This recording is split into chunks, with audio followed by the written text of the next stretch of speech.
Je suis contente d'être avec vous ce matin et je suis privilégiée de pouvoir vous apporter le message et j'aimerais vous dire de vive voix un gros merci pour votre accueil dimanche après dimanche.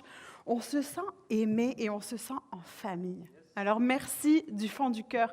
Je veux dire aussi ce matin merci à Pasteur Mathieu et à Nicole et ainsi que tout le staff Nouvelle Vie pour tout le travail incroyable qu'ils font ici dimanche après dimanche, semaine après semaine. Vous faites une œuvre incroyable. Ouais, on peut les applaudir.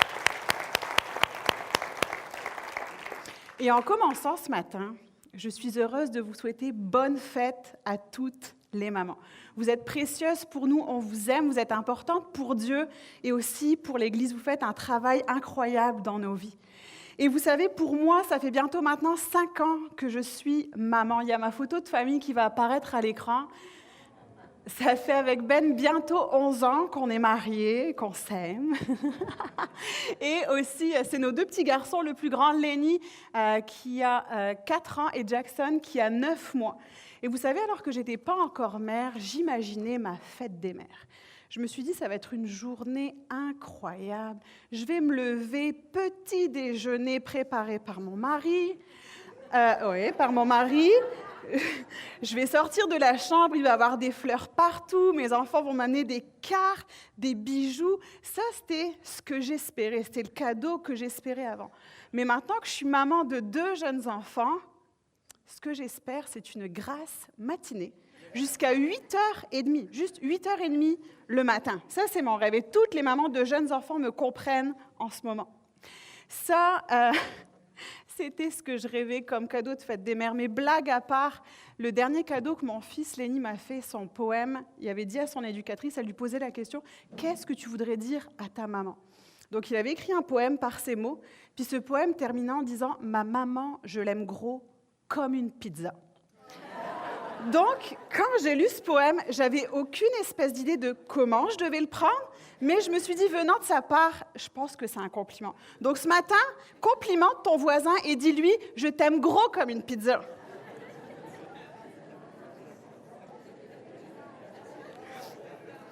Comme quoi, nos attentes sont parfois idéalisées. J'idéalisais la fête des mères, mais la société aujourd'hui, ce qu'elle nous fait, c'est qu'elle nous vend du rêve. On regarde sur les réseaux sociaux la vie des autres, sur Facebook, Instagram, qu'est-ce que les autres font. Puis aussi, dans la presse, on regarde la vie extraordinaire que les autres ont. Puis on a tendance à se comparer, c'est notre nature comme ça. Et justement, cette semaine, encore dans la presse, on annonçait la naissance, pas n'importe quelle naissance, la naissance royale du fils du prince Henri et son épouse Meghan au Royaume-Uni. Ça disait qu'il était l'héritier à la 7e place au trône britannique, s'il vous plaît. Comme quoi, dans nos vies, on compare toujours le meilleur des autres avec notre pire. Mais ce matin, j'aimerais vous encourager en vous disant que Dieu n'attend pas que nous soyons des personnes parfaites, mais il attend que nous soyons des personnes en progrès. Pas parfaites, mais en progrès. Et une personne qui est en progrès spirituellement, c'est celle qui reconnaît que humainement, elle est limitée, mais qu'elle marche avec un Dieu qui est grand et qui est illimité. Est-ce que vous le croyez ce matin, Nouvelle Vie?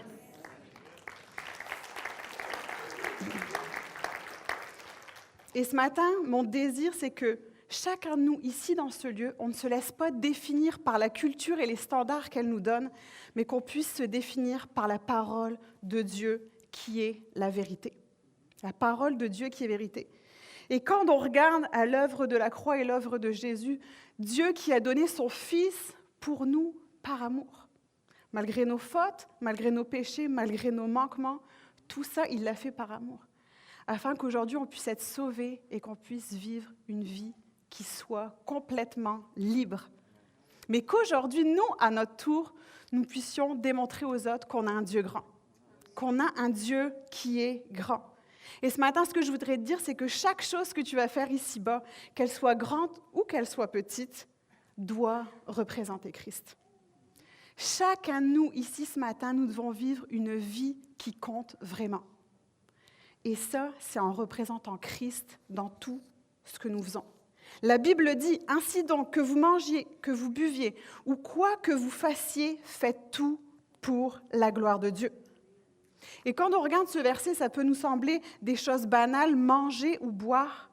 Mais quand on parle de boire ici, bien entendu, ce n'est pas question d'ivrognerie, mais quand on regarde de manger et boire des choses de la vie quotidienne, ça nous semble des choses bien banales. Et dans nos vies, parfois, on a cette tendance à catégoriser les choses. Les choses qui sont plus spirituelles, les choses du dimanche matin, les choses qui concernent le travail, les choses qui concernent la maison. Mais la parole, ici, ce qu'elle nous dit, c'est que tout est spirituel. Et tout ce qu'on fait doit être fait pour la gloire de Dieu. Tout doit être fait pour la gloire de Dieu. Pour la gloire de Dieu, ce que ça signifie, c'est qu'on doit donner le crédit à Dieu. Dans tout ce qu'on fait, on doit le célébrer.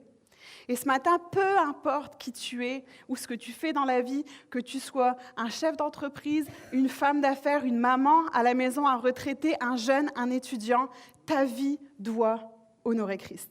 Dans la saison que tu es en ce moment, tu dois briller pour sa gloire. Et alors qu'on célèbre les mamans ce matin, j'aimerais vous rappeler, mesdames, que tout ce que vous faites à chaque jour est important pour Dieu. Vous pouvez faire toutes choses à la gloire de Dieu. Alors que tu es avec ton bébé, je le vis moi-même à chaque jour dans ma vie, alors que tu es avec ton bébé, que tu le berces, que tu lui donnes le biberon et que tu es en train de prier pour lui, tu es en train de glorifier Dieu.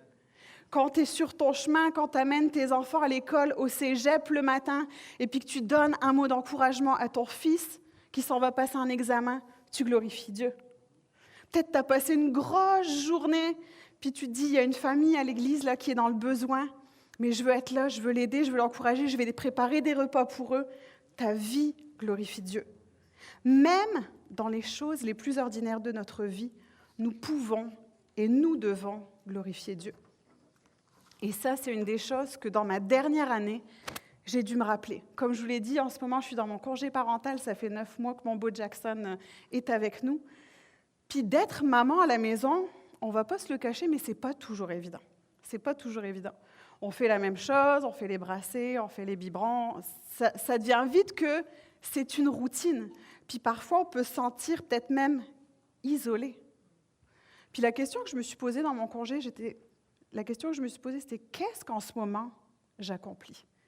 Qu'est-ce que j'accomplis dans ma vie? Même si je sais que d'éduquer mes enfants est une des choses les plus importantes, je me suis posé cette question dans mon quotidien et dans ma vie de tous les jours. Mais Dieu m'a rappelé que j'étais en train de faire la bonne chose en ce moment-ci. Alors que je priais, alors que je lisais ma Bible, que j'étais dans mes dévotions, je lisais un texte qui parlait d'une femme qui elle-même honorait Dieu par sa vie. Et c'est un texte qui se trouve dans le livre des Proverbes. On parle de ce livre comme étant le livre de la sagesse que je vous encourage à lire. 31 proverbes, un proverbe par jour, je vous encourage vraiment à le faire. Puis ces paroles du proverbe 31 ont été écrites il y a des milliers d'années par le roi Lemuel. Et ce sont des paroles qui lui ont été données par sa mère pour lui dire que c'était un des modèles de femme qui aujourd'hui doit nous inspirer. Et chaque femme aujourd'hui doit nous inspirer parce qu'on en côtoie toutes, que ce soit nos mères, nos filles, des amis. Les femmes peuvent et doivent nous inspirer. Et j'aimerais lire ce proverbe avec vous ce matin. Proverbe 31. Lisons ensemble. La femme de valeur, elle a bien plus de prix que des perles précieuses. Messieurs, ce matin, si vous avez acheté à votre femme une bille Pandora, une perle, un bijou, offrez-lui quand même. Elle va être contente quand même. Offrez-lui ce cadeau. Son mari a confiance en elle. Il ne manquera pas de bien dans sa maison. Tous les jours de sa vie, elle lui fait du bien et non du mal. Elle cherche avec soin du lin et de la laine et elle les travaille de ses mains diligentes. Comme un vaisseau marchand, elle amène des vivres en sa demeure. Ici, c'est une image de l'époque qui nous montre que c'était une femme qui n'avait pas peur de faire des choses et d'entreprendre. Quand il fait encore nuit, elle est déjà debout, préparant pour s'amaisonner ce qu'il faut pour manger. Et elle distribue leurs tâches à toutes ses servantes. Elle pense à un champ, alors elle l'achète. Du fruit de son travail, elle plante une vigne. Avec plein d'énergie, elle se met à l'œuvre et active ses bras. Elle constate que ses affaires marchent bien. Jusque tard dans la nuit, sa lampe est allumée. Ses mains filent la laine et ses doigts tissent des vêtements. Elle ouvre largement la main à l'indigent et tend les bras aux pauvres. Pour elle et tous les siens, peu importe la neige, car toute sa famille est revêtue de doubles vêtements. Elle se fait des couvertures, elle a des vêtements de fin lin et de pourpre. Son mari est connu aux portes de la ville, car il y siège avec les responsables du pays. Elle tisse elle-même des habits et les vend. Elle fait des ceintures qu'elle cède aux marchands. La force et la splendeur lui servent de parure. C'est avec le sourire qu'elle envisage l'avenir. Ses paroles sont sages. Elle dispense avec bonté l'enseignement. Ici, quand on parle d'enseignement, on parle des valeurs qui sont bibliques. Elle veille à la bonne marche de sa maison et ne se nourrit pas du pain de la paresse. Ses enfants, dès leur lever, la disent bienheureuse. Et son mari aussi fait son éloge. Il y a bien des filles qui montrent leur valeur, mais toi, tu les surpasses toutes. La grâce est décevante et la beauté fugace. La femme qui révère l'Éternel est digne de louange. Donnez-lui donc le fruit de son travail, qu'on dise ses louanges aux portes de la ville pour ce qu'elle a fait. Et ce matin, j'aimerais qu'on puisse applaudir toutes nos mères dans ce lieu qui font une différence dans nos vies de tous les jours. On peut les applaudir plus fort que ça.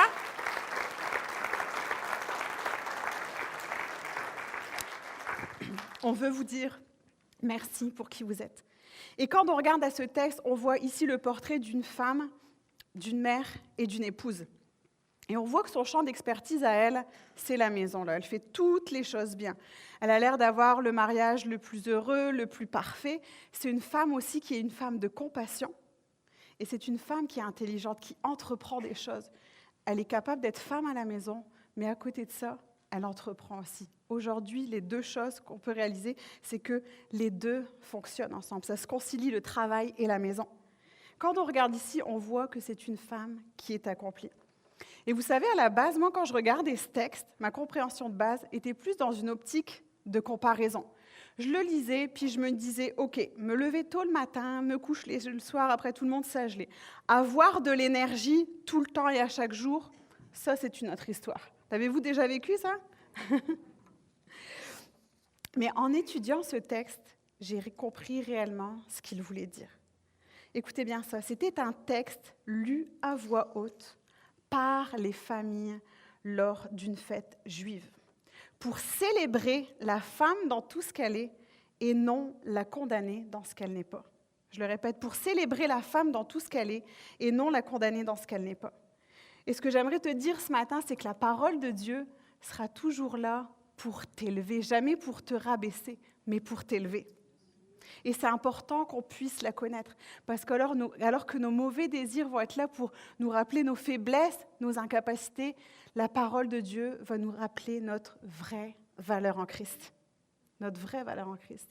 Et alors que je lisais ce passage, que je lisais ce texte, j'ai réalisé que Dieu me disait à ce moment-là, ce que tu fais exactement la bonne chose. Ta vie m'honore en ce moment, alors que tu prends soin de ceux que je t'ai confiés. Et ce temps d'arrêt, je vous dis, m'a permis de réaliser plein de choses dans ma vie. Pas qu'avant, j'enjoyais pas la vie, mais encore plus maintenant, de réaliser que ma famille, que d'être maman à la maison, ça a énormément de valeur. Et vous savez, ce qui est important qu'on réalise, c'est qu'il y a des saisons dans notre vie. Il y a des saisons au travers desquelles Dieu veut nous façonner et Dieu veut nous faire grandir. Mais le plus important et notre but à nous, c'est de faire toutes choses en honorant Dieu où il nous a placés. Donc, peu importe où tu te trouves, que tu sois aux études, que tu sois à la maison, que tu sois sur le marché du travail, tu accomplis quelque chose qui peut glorifier Dieu. Puis ce matin, peut-être tu m'écoutes et puis tu me dis « Ouais, mais en ce moment, je suis dans une période de ma vie, je suis dans une saison qui me paraît longue, qui me paraît difficile et j'y arrive pas. Là. Je trouve ça long, je trouve ça compliqué. » Ce matin, même si tu penses que les choses n'avancent pas comme elles doivent, Dieu ne t'a pas oublié. Dieu a un plan pour ta vie. Il faut que tu lui fasses confiance. Continue de l'honorer en ce que tu faisais. Et il va se servir aussi de ces circonstances pour te faire grandir. Garde ton cœur ce matin. Ici, au-delà de tout ce que cette femme accomplit, la parole nous montre la chose la plus importante. C'est la façon dont elle l'accomplit. C'est ça la chose la plus importante. Et en passant, si on regarde à ce texte-là, il n'y a aucun détail sur son aspect physique, comment elle est, mais il y a énormément de détails sur son caractère. Puis la Bible le dit, l'homme regarde ce qui frappe les yeux, mais l'Éternel regarde à notre cœur. L'Éternel regarde à notre cœur. Ici, on voit que, dans ce texte, que le processus est aussi important que nos accomplissements.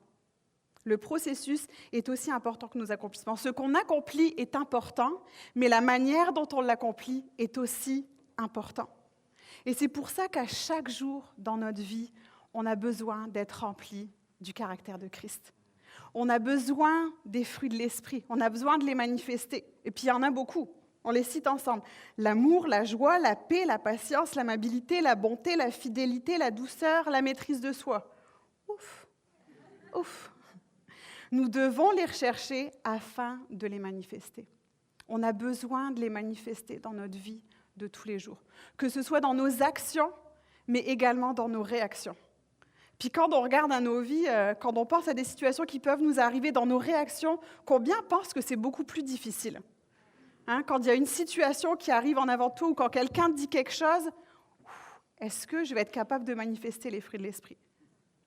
Car on s'entend que, juste petite mise en contexte, quand tu es à l'épicerie avec ton enfant, avec ton fils, avec ta fille, puis même si tu n'es pas avec ton enfant, tu as déjà assisté à une scène comme ça, OK? Tu es dans l'allée, puis ton enfant veut absolument des bonbons. Puis là, il tape du pied, puis qu'il ait 2 ans ou qu'il ait 4 ans, même s'il ne sait pas parler, tu vas l'entendre. Tu vas l'entendre. Puis là, le petit conseil que je te donne, c'est que si tu vois une situation de cette manière-là, fais comme si tu n'as rien vu.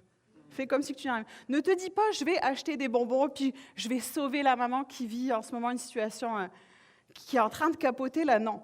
Mais ce que je veux te dire ce matin, c'est que l'important, oui, c'est la crise sera terminée dans 5-10 minutes. Mais la façon dont tu vas gérer cette crise est tout autant important. C'est important que dans nos vies, on puisse manifester le caractère de Christ. Et une des plus belles choses et la plus belle des nouvelles, c'est qu'on a Jésus-Christ comme exemple. Jésus-Christ comme exemple, qui lui avait une vie qui comptait au quotidien. Dans tout ce qu'il faisait, avec sa famille, avec ses amis, avec ses ennemis, tout ce qu'il faisait était pour la gloire de Dieu.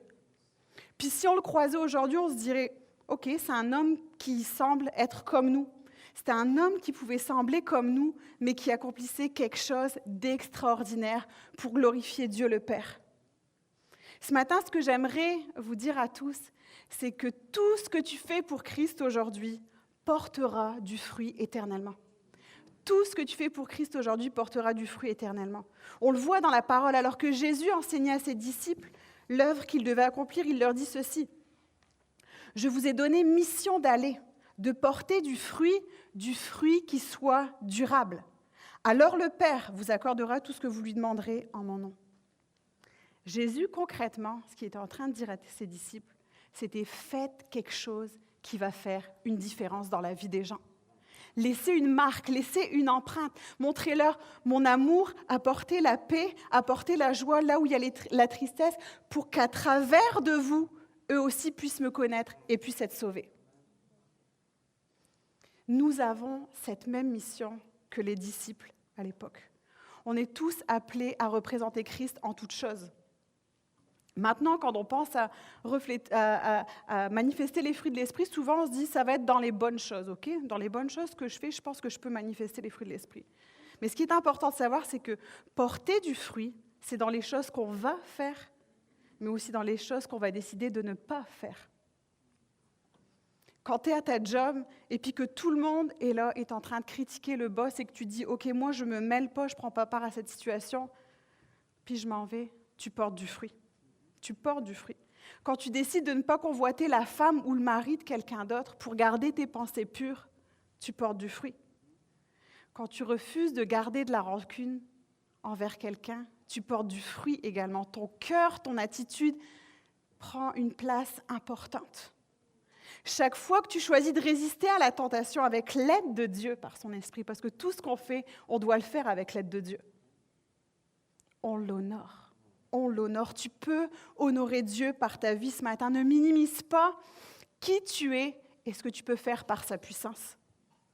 Et dans Actes, Jésus dit à ses disciples, « Vous recevrez une puissance lorsque le Saint-Esprit viendra sur vous, et vous serez mes témoins à Jérusalem, dans toute la Judée, dans la Samarie et jusqu'aux extrémités de la terre. » Quand Jésus parle à ses disciples dans ce texte-là, on voit qu'il leur donne un ordre précis, qui commence proche et qui va de plus en plus loin.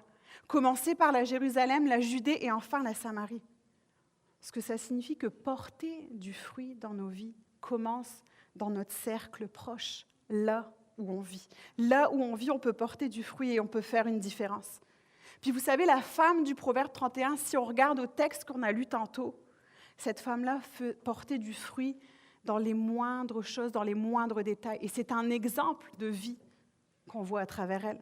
Elle ne le faisait pas pour être reconnue, pas pour ses propres intérêts, mais parce qu'elle-même, elle avait compris que sa mission à elle était de prendre soin de sa maison, là où Dieu l'avait placée. Je veux vous dire ce matin que notre rayonnement, parfois on veut porter du fruit, puis on va avoir de l'impact envers beaucoup de personnes. Mais ça commence là où Dieu nous a placés. Cette femme, dans le Proverbe 31, son rayonnement a dû être d'abord intérieur avant d'être extérieur. Et la question que je vous pose ce matin et que je te pose, c'est qu'est-ce que tu voudrais qu'on dise de toi plus tard? Qu'est-ce que tu aimerais qu'on dise de toi plus tard? Parce que cette histoire-là, on en parle encore aujourd'hui et elle doit nous inspirer, elle doit nous encourager. Puis si je réfléchis moi-même aux personnes qui ont marqué ma vie, aujourd'hui, je suis bien entourée, j'ai des amis, j'ai des personnes qui nous encouragent, qui nous mentorent. Mais les personnes qui m'ont le plus influencée, aujourd'hui, je suis reconnaissante parce que mon mari le fait à chaque jour en tant qu'épouse, en tant que maman, mais aussi dans l'appel que Dieu a sur ma vie, m'encourage. Et si je pense à une des personnes qui l'a fait, c'est ma maman. C'est ma maman qui aujourd'hui est en France, puis avec qui j'aimerais célébrer la fête des mères, mais je crois qu'elle va entendre mon message, elle va l'écouter dès qu'il va sortir sur Internet, elle va s'empresser de l'écouter.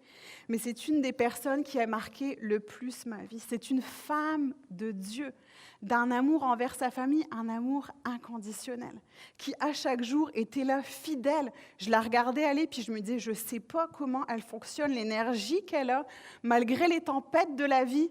Elle était toujours là pour nous servir, pour nous aimer, pour nous encourager. C'était une femme, et c'est encore une femme qui est incroyable, puis qui, à chaque jour, quand j'ai besoin de conseils, je peux lui écrire, je peux la contacter, puis elle va être là pour avoir un impact encore aujourd'hui dans ma vie. C'est des personnes qui sont alentour de nous, mais qui vont faire une différence dans nos vies à chacun. Et ce matin, je vous donne cette mission. On a besoin, en tant qu'homme, en tant que femme, en tant que père, en tant que mère, en tant que jeune, en tant qu'étudiant, d'avoir plus de personnes qui vivent selon les standards de Dieu et qui en inspirent d'autres. On a besoin d'être des personnes qui vont inspirer le monde autour de nous, qui vont faire une différence dans leur église, mais qui vont briller aussi dans la communauté. Dieu a besoin de vous ce matin. Parce que vous savez, aujourd'hui, on manque de repères. Présentement, je suis en train de lire un livre qui s'appelle « Responsabiliser son enfant ». C'est ma saison de vie en ce moment, comment responsabiliser de mon enfant. Mon enfant a 4 ans. Donc, je lui apprends à faire ses choses, à ranger sa chambre, pas toujours évident.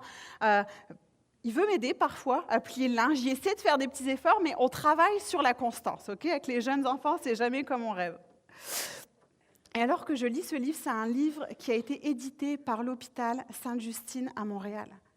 Et ce livre nous montre la réalité d'aujourd'hui. Alors qu'on est parents, on est pris, on travaille fort, on travaille beaucoup, puis on a besoin de travailler. Ça montre aussi qu'aujourd'hui, les 2 parents, souvent, ont besoin de travailler pour subvenir aux besoins de la famille. Mais parfois, les parents travaillent tellement fort, puis il y en a qui se disent « c'est ma carrière, je veux travailler fort là-dedans, c'est là-dedans que je m'accomplis », que parfois leurs relations avec leurs enfants sont un peu plus distancées, ils ont moins de temps pour eux. Il y a même une société qui a créé une ligne de lecture de comptines en ligne. Ça veut dire que tu as juste à téléphoner. Si tu es trop occupé le soir à préparer tes boîtes à lunch, à préparer les sacs et les vêtements de tout le monde, tu as juste à appuyer sur un bouton, puis on va lire une histoire à ton enfant. Ça nous montre qu'on a besoin de prioriser les bonnes choses aujourd'hui dans nos vies. Que tout ce qu'on va faire dans la vie de nos enfants aura une influence éternelle. Puis la Bible nous encourage à instruire nos enfants selon les voies de Dieu. Dieu est pour la famille. Dieu est l'initiateur et le créateur de la famille. Il est pour l'amour, le pardon, la communication, pour des familles qui sont épanouies. Puis alors que je préparais ce message, j'avais fort sur mon cœur cette semaine, je priais pour vous. Je priais pour toutes les personnes qui sont dans ce lieu. Puis je priais pour des familles qui puissent retrouver l'amour, des familles qui puissent se pardonner, peut-être des familles qui n'ont pas eu des circonstances faciles, mais qui gardent leur espoir en Jésus et en Christ. Dieu vous aime, Dieu veut faire quelque chose d'incroyable avec votre famille. C'est son désir plus que tout. Mais on a besoin de ne pas fuir nos responsabilités, mais d'en faire nos priorités. On a besoin de ne pas fuir nos responsabilités, mais d'en faire notre priorité. Et vous savez, on a tous des responsabilités par rapport à notre saison de vie qui sont différentes les unes des autres. Mais la question qu'on doit se poser ce matin, c'est est-ce qu'on est fidèle et est-ce qu'on en prend soin comme on le devrait? Est-ce qu'on est fidèle? Est-ce qu'on en prend soin comme on le devrait? Parce que vous savez, tout ce qu'on a ici-bas est un don de Dieu. Et on se doit, comme enfant de Dieu, d'en prendre soin. Qu'est-ce que Dieu t'a confié aujourd'hui? Où est-ce que tu peux briller et où est-ce que tu dois briller? Parce que vous savez, il faut qu'on vive l'Évangile à chaque jour dans nos vies. Ce n'est pas quelque chose qui est mort, c'est quelque chose qui est vivant. Ce n'est pas une philosophie, ce n'est pas une religion, mais c'est un seul nom, c'est Jésus-Christ. Et on a besoin de le manifester à chaque jour dans nos vies. Là où tu es en ce moment, Dieu t'appelle à briller pour des gens qui ont besoin de toi, pour des gens qui sont autour de toi. Et je crois que Dieu nous appelle tous à prendre soin de quelqu'un. Tous, sans exception. À être des parents spirituels qui vont s'investir dans d'autres personnes, à mentorer, à avoir un impact dans la vie des gens. Et ce matin, alors que je préparais ce message, je suis consciente que pour certaines personnes, c'est une journée qui est difficile. La fête des mères est une journée difficile pour certaines personnes. Parce que tu as peut-être perdu ta mère ou tu as peut-être perdu un enfant. Mais ce matin, je voudrais t'encourager et te dire qu'au travers de cette épreuve, il y a de l'espoir. Quand il y a Jésus, il y a de l'espoir. Le désir de Dieu est que tu puisses continuer à briller pour sa gloire. Et cette semaine, je parlais avec une amie qui est à l'étranger. Puis quand je regarde à sa vie d'aujourd'hui, c'est une maman, c'est une épouse, puis je me dis « Waouh !» Quelle femme accomplie, quelle femme de Dieu qui m'inspire depuis mes débuts et qui m'encourage. Puis alors qu'on était au téléphone, on parlait ensemble, puis j'ai réalisé qu'en fait, sa vie n'a pas toujours été facile. Sa vie n'a pas toujours été facile. Aujourd'hui, elle va bien, mais elle aussi a son histoire et j'aimerais vous la partager ce matin. Elle a connu l'abus pendant plusieurs années dans son enfance. Adulte, elle se marie et alors qu'il désire avoir un enfant, elle vit plusieurs fausses couches. Jusqu'au jour où enfin, elle met au monde un bébé. Des années plus tard, il décide d'avoir un autre enfant. Mais à ce moment-là, s'ajoute une 4e fausse couche. Elle me dit, ça a été la période la plus difficile de ma vie. Ça a été la période la plus difficile de ma vie. Et elle disait, Sophie, à ce moment-là, j'ai dû regarder à ma situation, regarder à mes circonstances avec l'aide de Dieu. Il y a juste lui qui pouvait être là et qui pouvait m'aider. Et elle a dit, j'avais 2 choix. Soit les circonstances vont me définir et je décide de vivre avec ce manque, soit je décide de tout remettre à Dieu. Soit je décide de tout remettre à Dieu. Alors elle et son mari décident de tout relâcher à Dieu. Et en relâchant, Dieu accomplit le miraculeux. C'est alors que le rêve qu'ils avaient toujours eu de faire une différence dans la vie des autres va enfin se concrétiser. Ils ont commencé à aider des jeunes, des orphelins, des démunis. Depuis ce jour, elle me dit, depuis que j'ai tout abandonné à Dieu, elle me dit, il y a une joie, il y a une paix, il y a une générosité inexplicable qui a pris place dans ma vie personnelle en tant que femme, mais aussi dans mon couple. Et aujourd'hui, ils font une différence dans la vie de centaines de personnes. Par son histoire, elle a été capable de laisser la gloire de Dieu briller. Et c'est des personnes qui sont comme vous et moi aujourd'hui. Et qu'avec les tempêtes de la vie qu'ils ont remis entre les mains de Dieu, ils se sont dit, Seigneur, je te fais confiance. Je te fais confiance, je te remets ma vie, je te la donne et je veux porter du fruit pour les autres. Quand il y a Jésus, il y a de l'espoir. S'il y a une chose qu'il faut que tu retiennes ce matin, c'est que s'il y a Jésus, il y a de l'espoir. Il y a de l'espoir pour ta vie ce matin. Et la Bible nous en parle. Elle nous parle de personnes qui ont eu une influence éternelle dans la vie des autres. Quand on regarde au jeune Timothée dans la parole, on voit que l'apôtre Paul a été son père spirituel. Un homme qui est connu quand on regarde à la Bible, mais lui prendra le temps de mentionner qu'il n'a pas été le seul à inspirer ce jeune garçon. Écoutez ce que l'apôtre Paul dit. « Je garde le souvenir de ta foi sincère, cette foi qui se trouvait déjà chez ta grand-mère Loïs et ta mère Eunice. À présent, elle habite aussi en toi. J'en suis pleinement convaincue. » Ce jeune Timothée a reçu un héritage spirituel par des personnes qui ont décidé de porter du fruit dans sa vie, par un mentor, puis c'est ce que ce matin, je vous encourage à faire. Vous devez faire la différence dans la vie de quelqu'un. Que vous soyez parent ou que vous ne le soyez pas, il y a quelque chose dans votre vie, là, quand il y a la lumière de Jésus en toi, tu as quelque chose à apporter dans la vie de quelqu'un d'autre.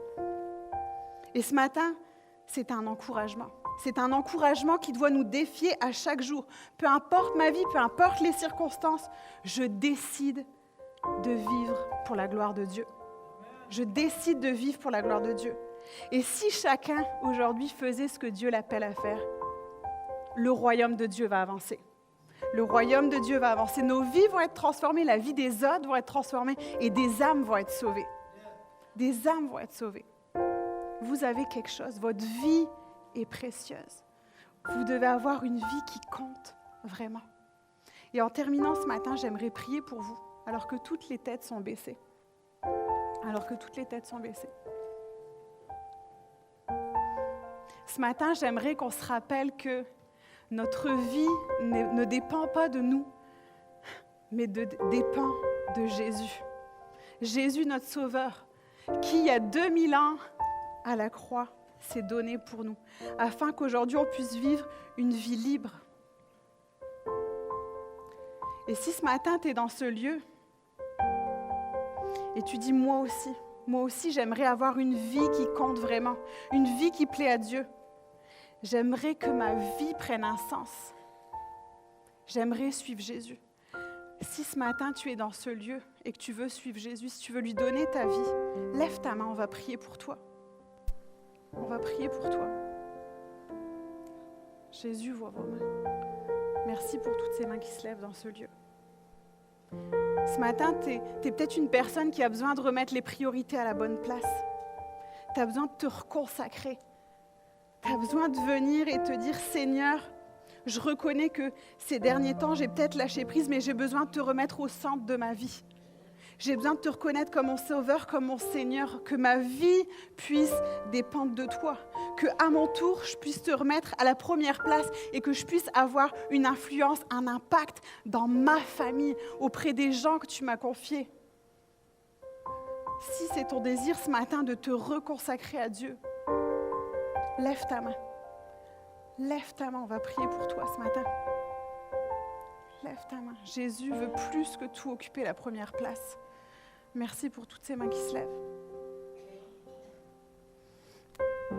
Et finalement, j'ai à cœur de prier pour toutes ces personnes qui dans ce lieu se disent, quand je regarde à ma circonstance actuelle, ma saison de vie, la tempête que je suis en train de traverser, j'ai l'impression que ma vie est brisée. J'ai l'impression qu'il n'y a rien qui peut émerger de ça. Ce matin, je veux déclarer des paroles de vie. Je veux déclarer que, alors que peut-être il y a le désespoir en ce moment, Dieu veut apporter l'espoir dans ta vie. Si tu aimerais qu'on prie pour toi, pour ta situation ce matin, lève ta main. Lève ta main. Jésus voit vos cœurs, Jésus voit vos vies.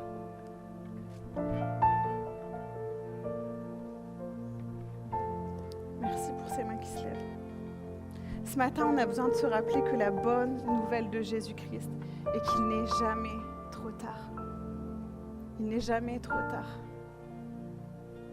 On a besoin de se rappeler que tout ce qu'on a ici-bas sur terre est un don de Dieu. À notre tour, on a besoin de faire fructifier, on a besoin de faire avancer le royaume de Dieu. Et ce matin, j'aimerais qu'on puisse se lever tous en terminant pour chanter. Qu'on puisse se lever pour chanter, qui dit « Donne-moi un cœur tout entier, Seigneur Jésus, dévoué. Je veux me consacrer, je veux me reconsacrer à toi. Je veux reconnaître que tu es mon Sauveur, que tu es mon Seigneur. » Chantons-le ensemble. Chantons-le ensemble. Chantons-le ensemble. Chantons-le ensemble.